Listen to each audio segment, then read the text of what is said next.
The Philippines and China held their 10th Bilateral Consultation Mechanism on the South China Sea on January 16. Here's the report.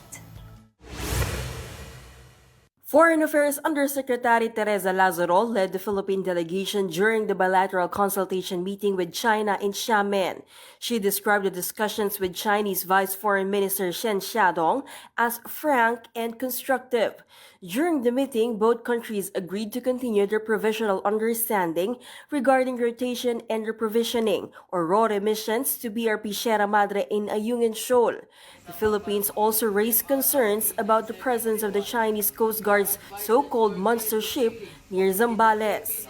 However, Lazaro did not mention whether China committed to removing the vessel. Nevertheless, the two nations agreed to enhance Coast Guard collaboration and hold workshops on marine scientific cooperation. Meanwhile, U.S. Senator Marco Rubio expressed concern over China's monster ship in the Philippines' EEZ. He warned China to stop its actions in Taiwan and the Philippines, emphasizing America's obligations to both. They are forcing us to take counteractions because we have commitments to the Philippines and we have commitments to Taiwan that we intend to keep. Massive ship that the Chinese have built that's like headed towards the Philippines, and the Philippines feels threatened by it, rightfully so. We've seen this on a daily basis with the harassment and so forth, but on a daily basis. If, God forbid, there is some miscommunication or some inadvertent conflict emerges there, and we have obligations to them, the impact that will have on the entire globe, the impact that it will have on the entire globe is enormous. For News 5, Camille Samonte, we are One News. So, Sinasabi, anong klaseng... very strong yung mga words kasi ni Marco Rubio. As you remember, he is the nominee for Secretary of State, which is the counterpart of the Foreign Affairs Secretary. Yeah. So, yung policies na ni Trump, it's reflected through Marco Rubio. And very strong ang messaging ngayon ni Marco Rubio na eksakto ang words na ginamit niya. God forbid, kung may nangyaring miscommunication at nasaktan, I'm sorry, but the U.S. has to help the Philippines, di ba? The question is, how will you help?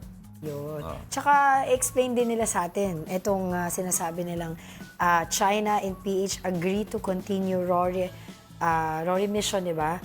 For Ayungin Shoal. Because, anong klaseng agreement ito? Tsaka, the last time kasi na gusto ng China, kailangan magpaalam tayo sa kanila.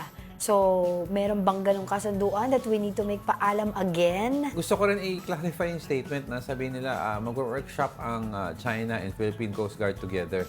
Parang, okay, mag-workshop kayo, pero ano ang nasa likod ng utak ng mga both Coast Guard?